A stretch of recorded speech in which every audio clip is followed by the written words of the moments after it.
Buenas tardes, 457. Buenas tardes, profe. Bueno, hoy les voy a pasar la clase que no les pude dar la semana pasada porque nada más tuvimos 2 sesiones. Los demás grupos tuvieron 3. Entonces, lo que voy a hacer con los demás grupos es que los voy a frenar de alguna forma para que ustedes se emparejen. Ustedes sí van una clase atrás, entonces me interesa ponerlos en orden con todos los demás. Entonces, comparto, ya tengo listo el video. A ver, es este, pero aquí, es este. Muy bien. Entonces, esta clase fue del miércoles, de la semana pasada. Ok, corre video. Aquí está. Ángeles Ruiz, apaga tu micrófono, por favor. Ángeles Ruiz, por favor. Gracias. Muy bien. Entonces vamos a ver esta parte, el termómetro y la medida de calor. Entonces vamos a ver, sigo admitiendo, perdón. Dice una escala de temperatura. Bueno, antes de empezar a leer el texto, la escala de temperatura que manejamos aquí en México es la Celsius. Ángeles Ruiz, no has apagado tu micrófono, por favor. Entonces, bueno, la escala que manejamos en México es la de Celsius y hay otras escalas, la Fahrenheit, la Kelvin, la Reaumur, hay otras, pero la que nos va a interesar es la Celsius. Entonces vamos a empezar a leer. El termómetro y la medida del calor, una escala de temperatura. Cuando hemos hablado de temperatura, se ha utilizado automáticamente la escala con la que más estamos familiarizados. La escala Celsius o centígrada es la misma. Aunque suponemos que el lector ya la conoce, en la escena adjunta podemos ver cómo se graduó un termómetro en esta escala, basándonos en la constancia de la temperatura a lo largo de los cambios de estado. Y vamos a ver este dibujo, es importante. Y ahí están los puntos de referencia de la escala Celsius. ¿Qué fue lo que hizo Celsius? Que fue un científico, creo que era noruego o sueco, no recuerdo bien. Él fue al mar, a nivel del mar, y agarró una ampolleta de cristal que no estaba graduada todavía, porque no existía la escala. Él la iba a inventar, es un invento de él. Entonces, ¿qué hizo? Pues le metió mercurio dentro de esa cápsula de cristal y le puso un canal por donde podía moverse el mercurio, aumentar su tamaño o disminuir. Él ya sabía de la propiedad del mercurio que se dilata cuando aumenta la temperatura y se contrae cuando se enfría la temperatura, pero se dio cuenta que era proporcional, o sea, que si aumentaba cierta cantidad la temperatura, aumentaba cierta longitud el tamaño del mercurio. Si aumentaba el doble la longitud. Si aumentaba el triple, lo hacía al triple el mercurio en cuanto al volumen. Entonces se dio cuenta que era proporcional y por eso utilizó el mercurio. Entonces, ¿qué fue lo que hizo? Metió el mercurio en una cubeta, en un recipiente con hielo y bajó el nivel del mercurio. Donde se quedó quieto, ahí marcó, ahí puso una raya y le puso 0 grados. Luego, ¿qué hizo? Calentó el agua. Y cuando empezó a hervir, puso otra marca. Y a ese le puso 100, porque se le ocurrió eso a él. Estaba inventando la escala. Entonces, ¿qué hizo? Pues tenía 2 marcas, una en 0 y otra en 100. Pues lo más natural que seguiría hacer sería dividir, ¿no? Hacer marcas de 1 en 1 hasta 100 del mismo tamaño. Y a cada división le llamó grado. Y como eran 100, le puso Celsius, grado centígrado. Centi es 100. Entonces, para él fueron grados centígrados. Ya después, con el tiempo, se le cambió a grados Celsius en honor a este científico. Y entonces lo importante es que lo hizo a nivel del mar, porque si lo hubiera hecho a otra altura diferente, los resultados hubieran sido diferentes, porque la presión influye mucho en estos fenómenos. La presión del aire de la atmósfera hace que se comporten de diferente forma según la altura. Por eso es importante que él apuntó que era a nivel del mar, porque para un científico también es importante que los demás científicos puedan repetir su experimento y puedan obtener los mismos resultados.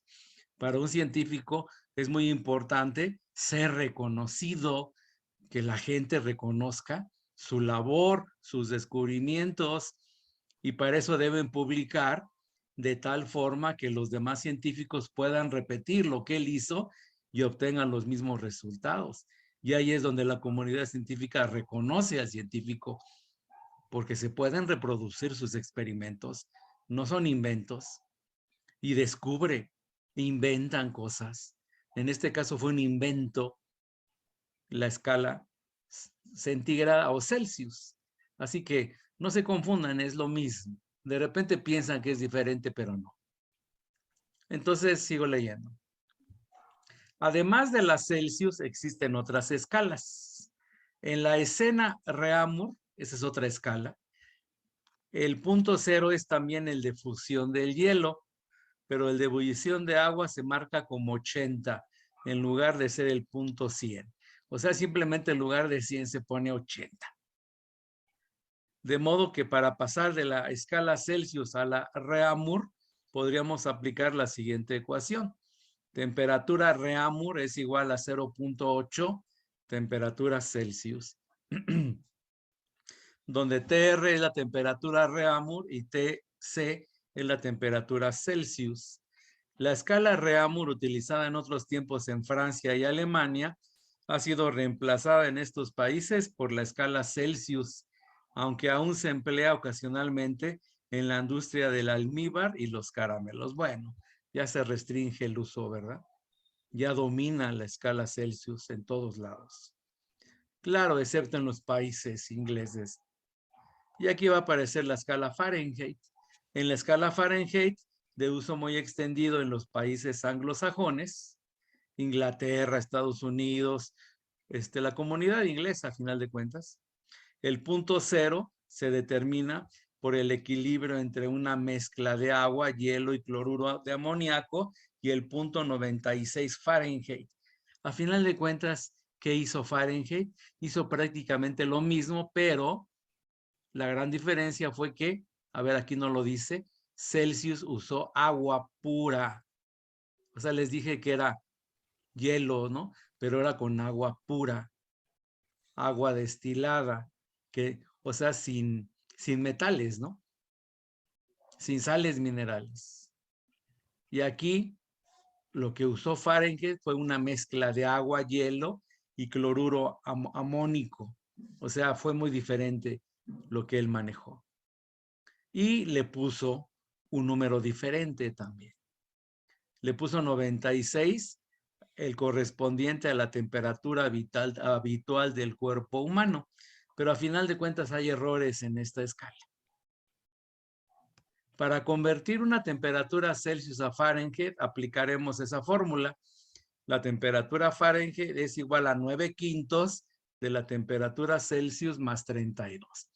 Esa es una fórmula y aquí no la vamos a usar. A mí me sacan ronchas las temperaturas Fahrenheit. Vamos a manejar nada más temperatura Celsius. En estas escalas, la elección del punto cero es arbitraria. El punto de congelación del agua en las escalas Celsius y de Reaumur es el de equilibrio de sal, agua y cloruro amónico en el caso de Fahrenheit. O sea, como son inventos, pues ellos inventaron sus números, ¿verdad? podríamos preguntarnos cómo establecer un punto cero con mayor significado físico. En el apartado siguiente veremos cómo lograrlo. Bueno, hay un cero en las temperaturas que se conoce como cero absoluto. Y esa es la temperatura en la cual las moléculas, los átomos de una sustancia ya no se mueven, ya no tienen energía cinética. Entonces, a esa temperatura se le bautiza como cero absoluto, porque ya no puede haber temperaturas menores. Porque recuerden que la temperatura, ¿de qué depende? De la energía cinética, del movimiento de los átomos, de las moléculas. Entonces, si ya no se mueven, ya no tiene energía cinética. No puede haber menos. Entonces dice, en la escena vemos 3 termómetros. Ah, bueno, eso ya lo leímos. En la primera hay cubitos de hielo en fusión. Bueno, ya les expliqué de qué se trata el dibujo. Entonces vamos a seguirnos aquí abajo. Los ejercicios ya luego los resolvemos. Ahorita no me interesa. Quiero ver todo lo que es teoría. Y aquí está la temperatura absoluta, que es lo que les estaba diciendo. Pensemos por un momento esta pregunta. Si un cuerpo tiene una temperatura de 2 grados Celsius, sus partículas tendrán el doble de energía media que las de un cuerpo a 1 grado Celsius. En modo alguno es tal cosa cierta. Para establecer una correspondencia real entre temperatura y energía media de agitación de las partículas, hay que establecer el cero de la temperatura en el cero de energía media. Este es el cero absoluto y cuando empezamos a contar desde ese punto obtenemos una escala absoluta. Bueno, no se preocupen tanto por lo que dice este párrafo, simplemente el cero absoluto se define como la temperatura en la cual las moléculas ya no se mueven, no tienen energía cinética. A final de cuentas no se ha llegado a esa temperatura. Se han hecho muchos experimentos en los cuales se le extrae energía a la sustancia. O sea, cuando se le extrae energía, las moléculas se mueven menos cada vez. Pero no se ha llegado al punto en la cual las moléculas queden completamente quietas, porque siempre van a tener algo de energía. Se ha llegado a 2 o 3 grados absolutos. Kelvin se dicen, pero a 0 no se ha llegado todavía. La forma más sencilla de buscar este punto es a partir del coeficiente de dilatación de los gases. Recordemos que a presión constante, el coeficiente de dilatación, bueno, esto ya es esto no lo hemos visto, así que los voy a confundir si sigo con esta parte.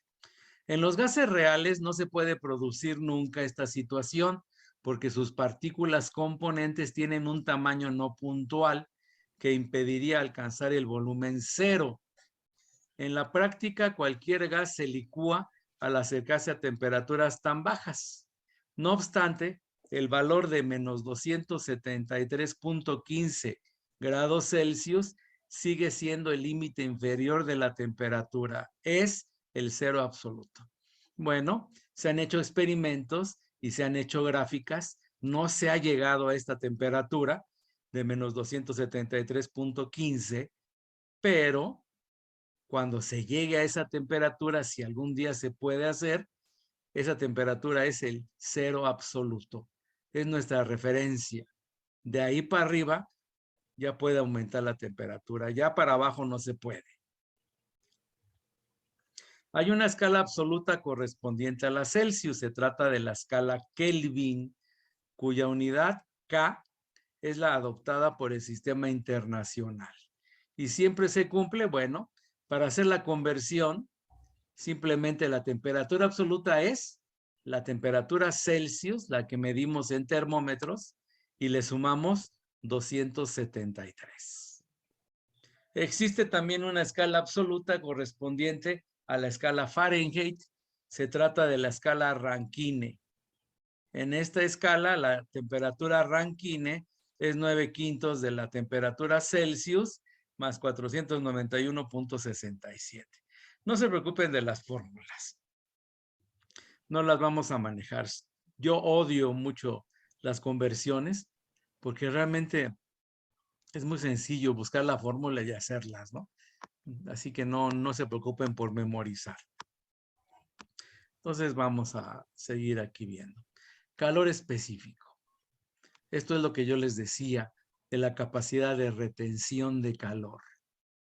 Dice, no todas las sustancias aumentan su temperatura igualmente al recibir la misma cantidad de calor.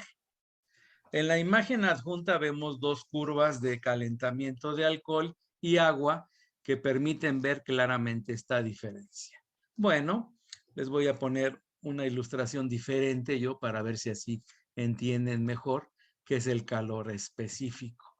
A ver, voy a usar la plumilla del Zoom aquí en este espacio en blanco.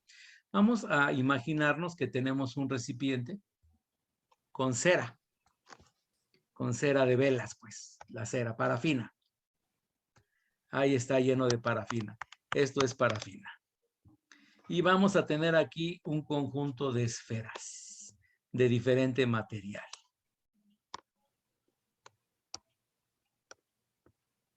Ahí está. Y vamos a calentarlas con mecheros el mismo tiempo a todas las esferitas de diferente material. El mismo tiempo. O sea, les voy a aplicar la misma cantidad de calor. Y una vez que ya estén calientes, suspendo el calentamiento y suelto las esferas. Yo lo que voy a observar es lo siguiente. Va a haber esferas que solamente se queden a medias, perforen muy poco la parafina. Va a haber otras esferas que se van a hundir más. Bueno, las esferas que se hunden más son las que retuvieron más calor porque fueron capaces de derretir más parafina, más cera. Entonces, evidentemente, el material del que está hecho la esfera tiene mayor capacidad de retención de calor. Si no perfora tanto la cera como la primera esfera, pues su calor específico o su capacidad de retener calor no es muy alto. En cambio, si sí se hunde, si funde mucha cera y se hunde más, pues se dice que tiene un calor específico mayor. Entonces, depende del material, la capacidad que tenga de retener calor, y a eso se le conoce como calor específico. Y todos los materiales tienen diferente calor específico. A lo mejor algunos sí tengan el mismo, ¿no? Pero por lo general, esa capacidad de retención es diferente según el material. Entonces voy a borrar lo que acabo de dibujar para poder seguir leyendo. Muy bien. Entonces no le hagan mucho caso a este dibujo. Yo creo que con lo que les dije es un poquito más comprensible qué significa eso de capacidad calorífica o calor específico. Llamamos capacidad calorífica de un cuerpo a la cantidad de calor que hay que darle para que su temperatura ascienda a 1 grado Celsius. Se mide en calorías entre grados Celsius. La capacidad depende tanto de la sustancia de que se trate como de su masa. Bueno, también, si hay más masa, pues también va a tener más capacidad de retener, ¿verdad? Por ello, definimos el calor específico de un cuerpo como la capacidad calorífica de 1 gramo de ese cuerpo y se mide en calorías entre gramo por grado Celsius. El calor específico solo depende de la naturaleza del cuerpo, llamando C minúscula a esta nueva magnitud. El calor Q mayúscula que absorbe una masa M de un cuerpo cuando la temperatura pasa por un valor inicial T0 a otro valor TF, cumple esta condición. El calor específico Q es igual, perdón, la cantidad de calor Q es igual a la masa por el calor específico por la diferencia de las temperaturas. No se preocupe mucho por estas fórmulas. Me voy a enfocar más en los conceptos. Así vemos que el calor absorbido, Q mayor que 0, o emitido, Q menor que 0, por un cuerpo, depende de la masa del cuerpo, de la variación de temperatura y de la naturaleza del cuerpo, de qué está hecho, a través del calor específico C. El signo del calor viene dado por los valores de las temperaturas inicial y final. Entonces, ¿qué me está diciendo? Cuando yo caliento un cuerpo, ¿de qué depende el calor absorbido? Pues depende del tamaño del cuerpo, o sea, la cantidad de masa, del material del que está hecho y de la diferencia de las temperaturas iniciales y finales. El calor específico de una sustancia se determina con un aparato conocido como calorímetro, cuyo funcionamiento mostramos en la imagen de la derecha. Ahí está un calorímetro. Este aparato sirve para calcular el calor específico de una sustancia. Eso es lo que yo les preguntaría en el examen. ¿Qué es el calorímetro? El calorímetro es en realidad un termo dotado de termómetro. ¿Qué es un termo? Es un aparato que aísla lo que está dentro. No sé, ahorita los termos más modernos mantienen la temperatura del líquido que tiene adentro. No sé si han visto, ¿no? Que luego pasan muchas horas, hasta 1 o 2 días, y sigue caliente o frío el líquido que está adentro. Porque el termo está tan bien hecho que no permite que pase calor, que entre o que salga calor del recipiente. Entonces, repito, el calorímetro es en realidad un termo dotado de termómetro que usamos para medir el calor específico de líquidos. Solo necesitamos saber el equivalente en agua del aparato. Es decir, qué masa de agua absorbería tanto calor como él al calentarse. Supondremos que es 100 gramos. Y aquí dice calor empleado en el calorímetro. Aquí son datos, ¿no?, que están metiendo. 100, 20 menos 17 son las temperaturas inicial y final, igual a 384 calorías. Bueno, ahí son operaciones y ahí calculan el calor específico de la sustancia que metieron.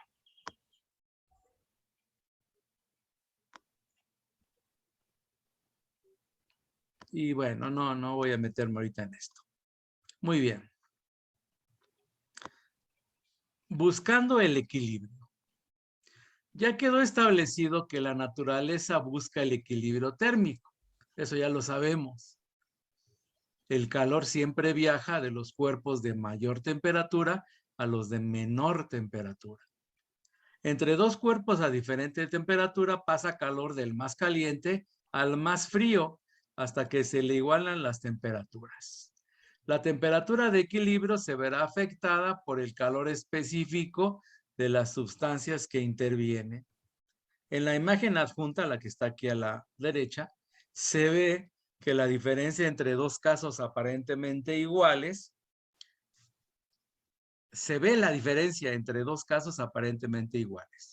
En los dos existe la misma cantidad de cada sustancia, partiendo de la misma temperatura inicial, 20% el líquido verde y 80% el cuerpo azul. Sin embargo, en el primer caso, la sustancia verde tiene un calor específico muy bajo, mientras en el segundo, en la sustancia azul, la que se encuentra en este caso. Si realizamos diferentes experimentos con diferentes sustancias, masas y temperaturas, se llega a estas conclusiones. En todos los casos, la velocidad de transferencia de calor es mayor cuanto mayor es la diferencia de temperaturas. A medida que las temperaturas se aproximan, la transferencia de calor es más lenta. Si las masas y los calores específicos de las sustancias son iguales, la temperatura de equilibrio es el punto medio entre las dos temperaturas iniciales. ¿Qué significa? Aquí dijimos que uno está a 20 y otro a 80. Si tuvieran el mismo coeficiente de calor específico, entonces, ¿cuál es el punto intermedio? Pues 20 más 80 son 100. Entre 2 sería 50 grados. Sería el punto medio. Eso es si tuvieran la misma capacidad calorífica. Entonces, aquí dice, si los calores específicos son iguales y las masas son diferentes, la temperatura de equilibrio se desplaza hacia la temperatura de la sustancia de mayor masa. Pues evidentemente.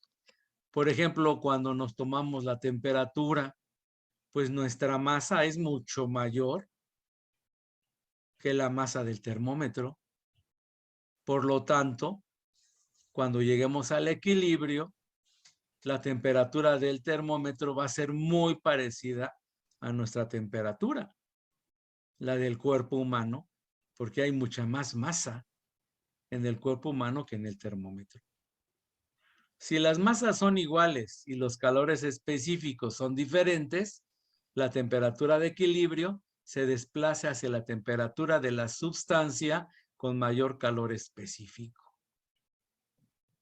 Y ahí están fórmulas. Ahí no voy a meterme con eso ahorita. Si tanto masa como calor específico son diferentes, la situación es más compleja.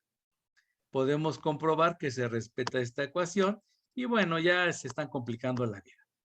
Y no se las quiero complicar a ustedes tampoco. Entonces, vámonos hacia abajo.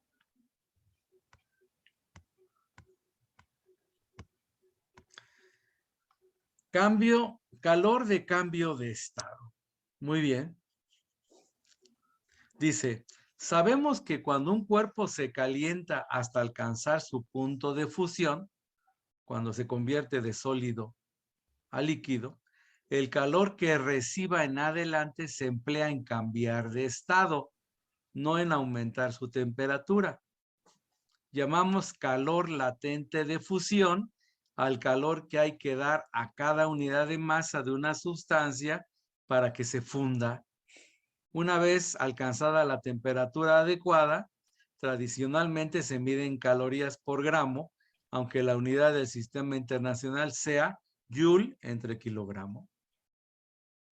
Del mismo modo, llamamos calor latente de ebullición al calor que hay que dar a cada unidad de masa de una sustancia para que se evapore. Una vez alcanzada la temperatura de ebullición, se utilizan las mismas unidades en el caso anterior. Es fácil encontrar tablas con los calores latentes de fusión y ebullición, aunque no es tan corriente encontrar el calor latente de sublimación. Entonces, ¿qué nos está diciendo? Si yo tengo un líquido, un sólido, a ver, vamos a hacer un dibujo sencillo.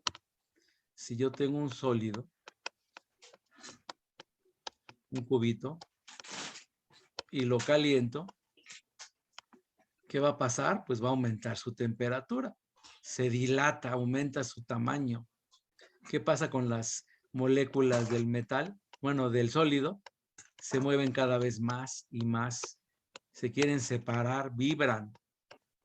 Pues llega un momento en que tienen tanta energía las moléculas que se logran zafar del cuerpo sólido y entonces se mueven con más libertad en todas direcciones. Y ya ese sólido ya no es sólido, ya es un líquido. Pero ojo, cuando yo fui calentando el sólido, aquí puse el líquido, el sólido, fue aumentando su tamaño, se fue dilatando, pero la estructura se mantenía.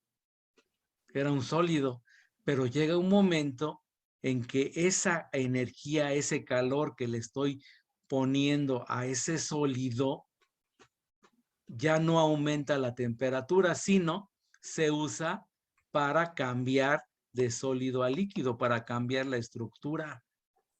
Hay un momento en que no aumenta la temperatura, Ese calor se invierte en cambiar la estructura de la materia de sólido a líquido.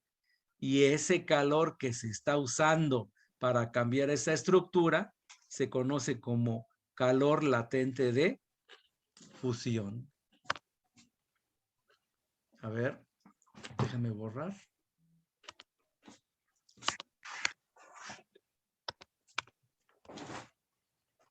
Así se llama calor latente de fusión. Y pasa algo parecido cuando yo estoy calentando un líquido. Las moléculas se mueven más rápido, el líquido también se dilata y llega un momento en que se convierte en gas. Pero en ese momento en que se está convirtiendo de líquido a gas, deja de aumentar la temperatura. Esa energía, ese calor se está usando en transformar la estructura de líquido a gas, a estructura de gas. Entonces, si yo les pregunto qué es calor latente de fusión, pues simplemente me van a decir que es el calor que se usa para cambiar la estructura de sólido a líquido. Si les pregunto qué es el calor latente de ebullición, es el calor que se usa para cambiar la estructura de líquido a gas. Aquí dice, en la imagen superior, un bloque de hielo dentro de un recipiente se está fundiendo con el calor de un hornillo. Una parrilla, pues. Mientras avanza la fusión, la temperatura del hielo permanece constante. No aumenta la temperatura, sino que se está cambiando de sólido a líquido. Aquí dice que toda la energía se emplea en romper la estructura cristalina del sólido, liberando a las moléculas de agua de su posición rígida en la red. Si después de la fusión seguimos calentando el agua hasta llegar a la ebullición, nuevamente la temperatura deja de crecer. Ahora las moléculas se están liberando de la atracción entre ellas que las confina al volumen del líquido. O sea, las moléculas de un líquido están juntas, no se pueden separar, pero escurren entre ellas, pero no se pueden separar mucho. Ya en un gas, las moléculas son completamente libres. Entre ellas que las confina al volumen del líquido para pasar al estado gaseoso. Mientras tanto, la temperatura del agua vuelve a permanecer constante. Muy bien. Aquí, esto es un experimento muy, muy importante. Este sí lo voy a ver la clase que viene. Este es uno de los experimentos más importantes en la historia de la física. Necesita tiempo para que les explique. Es una historia muy bonita que tiene que ver con Joule, que fue un científico de veras, disciplinado. Es increíble que este experimento, aquí dice 1869, que después de 150 años o más, los resultados, este resultado, una caloría igual a 4.18 joules, todavía está vigente. Ya les explicaré la maravilla de experimento y qué se obtuvo, por qué es tan importante este experimento. Les voy a contar parte de la biografía de Joule, porque hay gentes muy, muy importantes en la historia de la física. Ustedes ya saben que me gusta mucho la historia de la física, porque les he enseñado historias de científicos, de gente importante a lo largo de el desarrollo de la física. Muy bien. Ok. Dejo de compartir. No he revisado los correos que me mandaron con lo que les pedí de las preguntas. Ok, 457.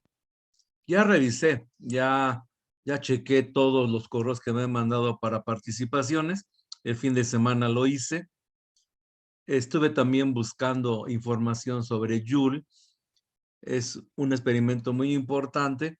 Joule fue un científico inglés que tenía mucho dinero.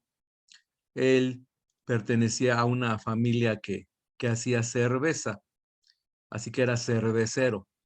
Entonces tenía bodegas en donde almacenaba la cerveza, todos los materiales, ¿no? Para hacerla. Y pues son bodegas en donde se controla muy bien la temperatura. Entonces él aprovechó que tenía todo eso para hacer un experimento muy importante. Hemos estado viendo las unidades de calor, que son calorías, y antes se pensaba que eran diferentes a las unidades de trabajo, unidades de energía. Y Joule, aprovechando todo lo que tenía, además de que era científico, pero tenía los medios para hacer las cosas, pues inventó un experimento en el cual encontró la equivalencia entre las unidades de calor con unidades de energía o de trabajo. Y es un experimento muy bonito. Invirtió años para hacer el experimento, para corregir, para quitar fricción, para evitar que la energía se escapara del experimento y encontró la equivalencia. Es un experimento de veras que es tan meticuloso, que lo realizó con una disciplina enorme y a final de cuentas el resultado que obtuvo después de más de 150 años todavía es válido, ¿no? Todavía es exacto, pues a final de cuentas, para fines prácticos.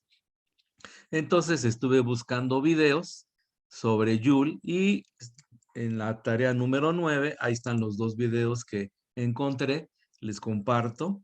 Vámonos aquí. Esto es todavía el video. Fuente del video, vamos a irnos a su Classroom. Esta es la tarea número 9. Y aquí están dos videos. Uno es en español y el otro es en inglés. Y en la segunda sesión del día de hoy vamos a ver los dos videos. Porque sí me interesa mucho que conozcan bien quién fue Joule. Muy bien. Quedan 2 minutos de Zoom, jóvenes. ¿No hay alguna pregunta ya para salirnos y regresar ahorita? Ah, qué bueno que me acordé.